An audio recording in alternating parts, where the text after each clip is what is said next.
Oven roasted beets finely chopped with beans or lentils, tahini, fragrant spices, garlic, and tangy lemon, served dip style.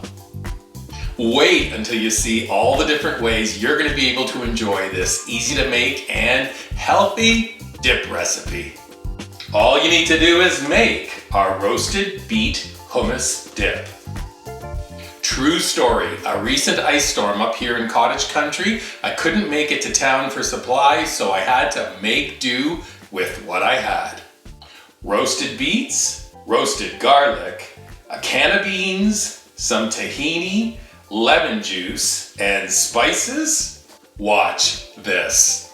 To begin, preheat the oven to 400 degrees Fahrenheit. We need you to rip off 2 squares of foil.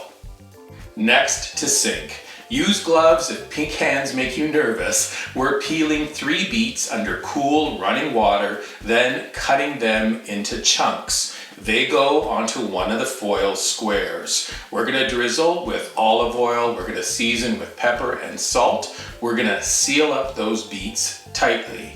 Now grab 1 head of garlic.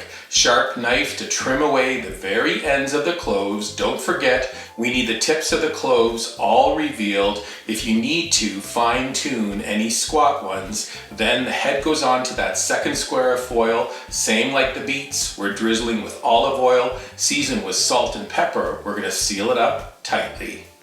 Transfer that head of garlic and the beets to the oven. We're gonna oven roast them. We're roasting the garlic for 1 hour and then the beets for 1.5 hours. When they come out of the oven, we're gonna open the foil, let the steam escape, leave them to cool a bit. And while they're cooling, we're gonna get the beans ready.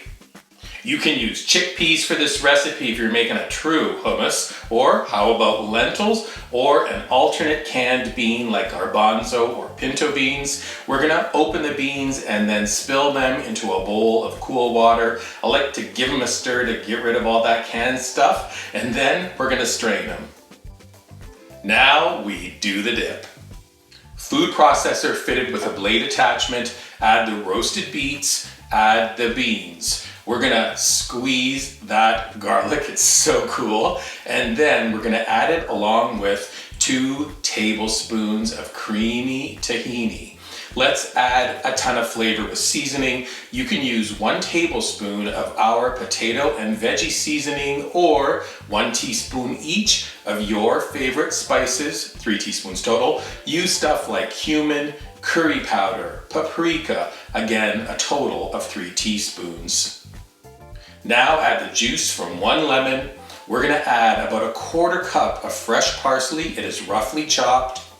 Lid goes on the food processor. Process at low speed to roughly chop. Then we're gonna drizzle with regular or extra virgin olive oil. Process to your desired consistency, whether kinda chunky or super smooth.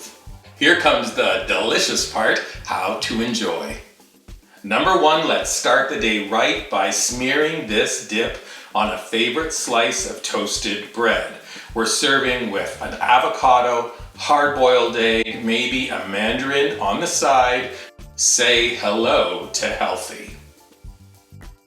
Number 2, it's a busy day and a quick healthy snack is in order, served with nothing more than fresh veggies. Cherry tomatoes, cukes, carrots, celery, a few other choice picks, you're done. A third option, maybe it's rom-com night or you're snuggled on the sofa with a good book. Pass me some corn chips, pita chips, potato chips, a handful of favorite crackers, and then do not disturb. Finally, a lazy afternoon, we're hanging out outside and friends drop by for a quick visit. Serve this delicious dip with marinated olives, spicy peppers, warmed pita bread, or garlic naan. Sublime. And now just get to it. You won't be able to enjoy it until you make it. Full recipe is up at weekendatthecottage.com. When you're visiting our website, please subscribe to it. Look for this video on our dedicated YouTube channel. You can subscribe to it as well. And then when dip is this delicious, take a picture of it. Post it on your favorite socials using hashtag weekendatthecottage on Pinterest, Instagram, and Facebook. Our roasted beet hummus dip. brekkie, snacky, chippy, party, tasty. Hope you enjoy.